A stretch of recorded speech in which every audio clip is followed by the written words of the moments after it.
हिंदू पंचांग को प्राप्त करने के लिए हमारे चैनल को सब्सक्राइब करें, बेल आइकन प्रेस करें और लाइक और कमेंट करना बिल्कुल। आज का हिंदू पंचांग दिनांक 25 दिसंबर 2020, दिन शुक्रवार, विक्रम संवत 2077, शक संवत 1942, आयन दक्षिणायन, ऋतु शिशिर, मास मार्गशीर्ष, पक्ष शुक्ल, तिथि एकादशी, 26 दिसंबर रात्रि 1:54 तक, तत्पश्चात द्वादशी, नक्षत्र अश्विनी, सुबह 7:37 तक, तत्पश्चात भरणी, योग शिव, दोपहर 2:37 तक, तत्पश्चात सिद्ध, राहु काल सुबह 11:18 से दोपहर 12:39 तक, सूर्योदय 7:14, सूर्यास्त 18:03, दिशाशूल पश्चिम दिशा में। व्रत पर्व विवरण। मोक्षदा एकादशी, श्रीमद् भगवद गीता जयंती, तुलसी पूजन दिवस। विशेष, हर एकादशी को श्री विष्णु सहस्रनाम का पाठ करने से घर में सुख शांति बनी रहती है। राम रामेति रामेति रमे रामे मनोरमे सहस्रनाम तातुल्यम राम नाम मुरानने। आज एकादशी के दिन इस मंत्र के पाठ से विष्णु सहस्रनाम के जप के समान पुण्य प्राप्त होता है। एकादशी के दिन बाल नहीं कटवाने चाहिए। एकादशी को चावल व साबूदाना खाना वर्जित है। एकादशी को सिम्मी सेम न खाएं, अन्यथा पुत्र का नाश होता है। जो दोनों पक्षों की एकादशियों को आंवले के रस का प्रयोग कर स्नान करते हैं, उनके पाप नष्ट हो जाते हैं। हिंदू पंचांग। तुलसी, 25 दिसंबर को तुलसी पूजन दिवस है। प्राचीन काल से ही यह परंपरा चली आ रही है कि घर में तुलसी का पौधा होना चाहिए। शास्त्रों में तुलसी को पूजनीय, पवित्र और देवी स्वरूप माना गया है। इस कारण घर में तुलसी हो तो कुछ बातों का ध्यान रखना चाहिए। यदि ये बातें ध्यान रखी जाती हैं तो सभी देवी देवताओं की विशेष कृपा हमारे घर पर बनी रहती है। घर में सकारात्मक और सुखद वातावरण बना रहता है। पैसों की कमी नहीं आती है और परिवार के सदस्यों को स्वास्थ्य लाभ प्राप्त होता है। यहाँ जानिए शास्त्रों के अनुसार बताई गई तुलसी के संबंध में 8 खास बातें। इन दिनों में नहीं तोड़ना चाहिए तुलसी के पत्ते। शास्त्रों के अनुसार तुलसी के पत्ते कुछ खास दिनों में नहीं तोड़ना चाहिए। ये दिन है अमावस्या, पूनम, द्वादशी, रविवार और सूर्य या चंद्र ग्रहण काल। इन दिनों में और रात के समय तुलसी के पत्ते नहीं तोड़ने चाहिए। बिना उपयोग तुलसी के पत्ते कभी नहीं तोड़ने चाहिए। ऐसा करने पर व्यक्ति को दोष लगता है। अनावश्यक रूप से तुलसी के पत्ते तोड़ना तुलसी को नष्ट करने के समान माना गया है। रोज करें तुलसी का पूजन। हर रोज तुलसी पूजन करना चाहिए। साथ ही यहाँ बताई जा रही है सभी बातों का भी ध्यान रखना चाहिए। साथ ही हर शाम तुलसी के पास दीपक लगाना चाहिए। ऐसी मान्यता है कि जो लोग शाम के समय तुलसी के पास दीपक लगाते हैं, उनके घर में महालक्ष्मी की कृपा सदैव बनी रहती है। तुलसी से दूर होते हैं वास्तु दोष। तुलसी घर आंगन में होने से कई प्रकार के वास्तु दोष भी समाप्त हो जाते हैं और परिवार की आर्थिक स्थिति पर शुभ असर होता है। तुलसी का पौधा घर में हो तो नहीं लगती है बुरी नज़र। ऐसी मान्यता है कि तुलसी का पौधा होने से घर वालों को बुरी नज़र प्रभावित नहीं कर पाती है। साथ ही सभी प्रकार की नकारात्मक ऊर्जा सक्रिय नहीं हो पाती है। सकारात्मक ऊर्जा को बल मिलता है। तुलसी का सूखा पौधा नहीं रखना चाहिए घर में। यदि घर में लगा हुआ तुलसी का पौधा सूख जाता है तो उसे किसी पवित्र नदी में या तालाब में या कुएं में प्रवाहित कर देना चाहिए। तुलसी का सूखा पौधा घर में रखना अशुभ माना जाता है। सूखा पौधा हटाने के बाद तुरंत लगा लेना चाहिए तुलसी का दूसरा पौधा। एक पौधा सूख जाने के बाद तुरंत ही दूसरा तुलसी का पौधा लगा लेना चाहिए। सूखा हुआ तुलसी का पौधा घर में होने से बरकत पर बुरा असर पड़ सकता है। इसी वजह से घर में हमेशा पूरी तरह स्वस्थ तुलसी का पौधा ही लगाया जाना चाहिए। तुलसी है औषधि भी।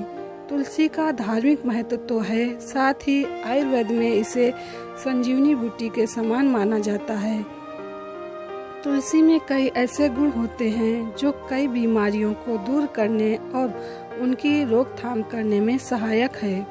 तुलसी का पौधा घर में रहने से उसकी सुगंध वातावरण को पवित्र बनाती है और हवा में मौजूद बीमारी फैलाने वाले कई सूक्ष्म कीटाणुओं को नष्ट कर देती है। रोज तुलसी की एक पत्ती सेवन करने से मिलते हैं ये फायदे। तुलसी की सुगंध हमें स्वास्थ्य संबंधी कई रोगों से बचाती है। साथ ही तुलसी की एक पत्ती रोज सेवन करने से हम सामान्य बुखार से बचे रहते हैं।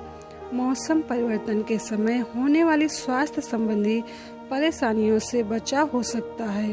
तुलसी की पत्ती सेवन करने से हमारे शरीर की रोग प्रतिरोधक क्षमता काफी बढ़ जाती है, लेकिन हमें नियमित रूप से तुलसी की पत्ती का सेवन करते रहना चाहिए।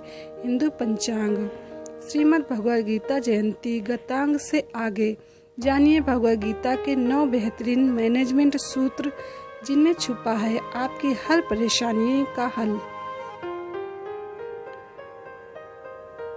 जो मनुष्य सभी इच्छाओं व कामनाओं को त्याग कर ममता रहित और अहंकार रहित होकर अपने कर्तव्यों का पालन करता है, उसे ही शांति प्राप्त होती है। मैनेजमेंट सूत्र, यहाँ भगवान श्री कृष्ण कहते हैं कि मन में किसी भी प्रकार की इच्छा व कामना को रखकर मनुष्य को शांति प्राप्त नहीं हो सकती। इसलिए शांति प्राप्त करने के लिए सबसे पहले मनुष्य को अपने मन से इच्छाओं को मिटाना होगा। हम जो भी कर्म करते हैं उसके साथ अपने अपेक्षित परिणाम को साथ में चिपका देते हैं। अपनी पसंद के परिणाम की इच्छा हमें कमजोर कर देती है। वो न हो तो व्यक्ति का मन और ज्यादा अशांत हो जाता है। मन से ममता अथवा अहंकार आदि भावों को मिटाकर तन्मयता से अपने कर्तव्यों का पालन करना होगा, तभी मनुष्य को शांति प्राप्त होगी। कोई भी मनुष्य क्षण भर भी कर्म किए बिना नहीं रह सकता। सभी प्राणी प्रकृति के अधीन हैं और प्रकृति अपने अनुसार हर प्राणी से कर्म करवाती है और उसके अनुसार परिणाम भी देती है। मैनेजमेंट सूत्र, बुरे परिणामों के डर से अगर ये सोच ले कि हम कुछ नहीं करेंगे तो ये हमारी मूर्खता है।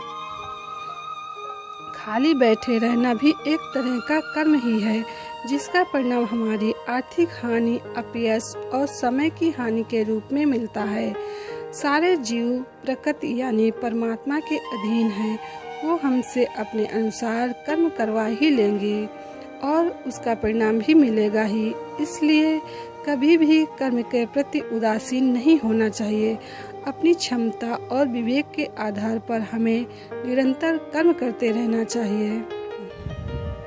तो शास्त्रों में बताए गए अपने धर्म के अनुसार कर्म कर, क्योंकि कर्म न करने की अपेक्षा कर्म करना श्रेष्ठ है तथा कर्म न करने से तेरा शरीर निर्वाह भी नहीं सिद्ध होगा। मैनेजमेंट सूत्र, श्री कृष्ण अर्जुन के माध्यम से मनुष्यों को समझाते हैं कि हर मनुष्य को अपने अपने धर्म के अनुसार कर्म करना चाहिए। जैसे विद्यार्थी का धर्म है विद्या प्राप्त करना, सैनिक का कर्म है देश की रक्षा करना। जो लोग कर्म नहीं करते उनसे श्रेष्ठ वे लोग होते हैं जो अपने धर्म के अनुसार कर्म करते हैं, क्योंकि बिना कर्म किए तो शरीर का पालन पोषण करना भी संभव नहीं है। जिस व्यक्ति का जो कर्तव्य तय है उसे वो पूरा करना ही चाहिए। श्रेष्ठ पुरुष जैसा आचरण करते हैं, सामान्य पुरुष भी वैसा ही आचरण करने लगते हैं। श्रेष्ठ पुरुष जिस कर्म को करता है उसी को आदर्श मानकर लोग उसका अनुसरण करते हैं।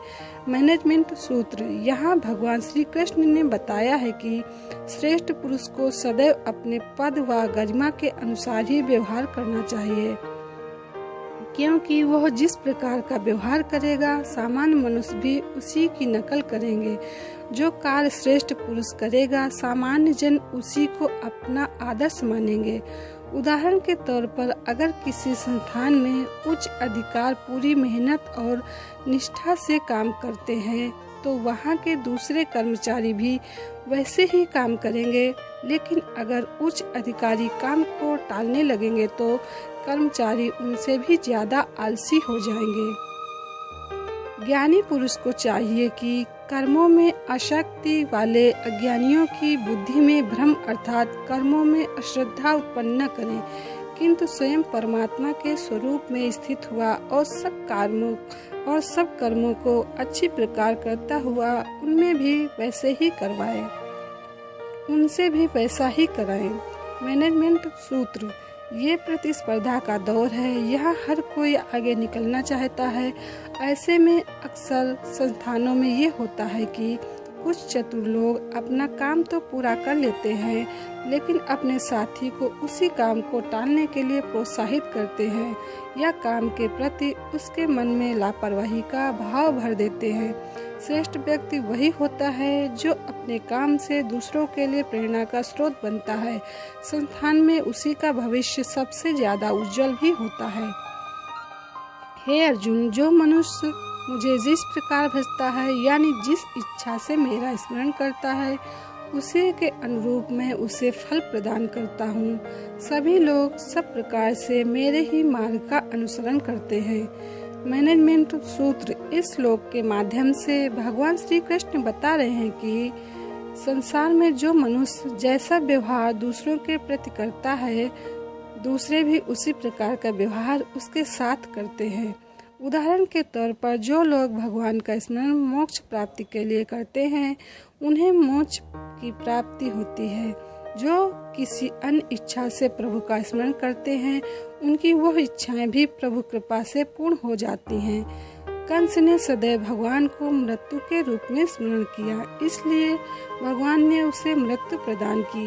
हमें परमात्मा को वैसे ही याद करना चाहिए जिस रूप में हम उसे पाना चाहते हैं। हिंदू पंचांग संपादक अंजनी नीलेश ठक्कर। हिंदू पंचांग प्रकाशित स्थित सूरत शहर गुजरात। हिंदू पंचांग। हमारे चैनल को सब्सक्राइब करें, उसके लिए सब्सक्राइब बटन दबाएं। नए वीडियोस का नोटिफिकेशन पाने के लिए